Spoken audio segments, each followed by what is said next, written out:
Assalamualaikum dan salam sejahtera. Nama saya Rizal Ahmad, founder Ilham Turun Network.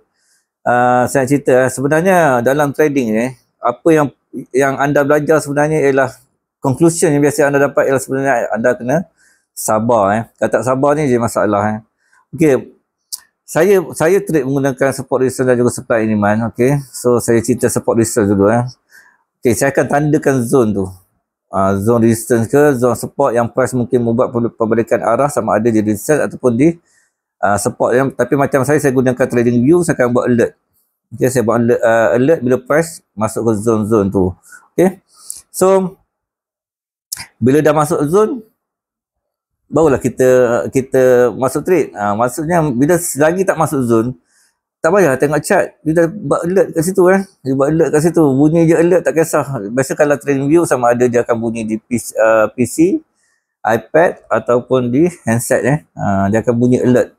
So kita tengok price masuk tu, candlestick tu buat apa, reaction ke, breakout ke. Okay, so saya cerita tentang support resistance ni dalam ebook saya, The Support and Resistance Profit System. Okay, you boleh dapatkan ebook tu pada link di bio. Dan saya ada masukkan sekali, akan datang saya masukkan sekali dengan option untuk you pilih video tutorial dan cara trade. So anda boleh pergi kat link di bio. Itu saja saya cerita tentang sebagai seorang trader, you kena sabarlah, sabar untuk price masuk ke dalam zone. Bukan main terus kita hentam je.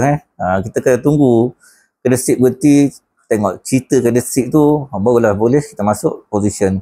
Okay, itu saja. Assalamualaikum dan salam sejahtera.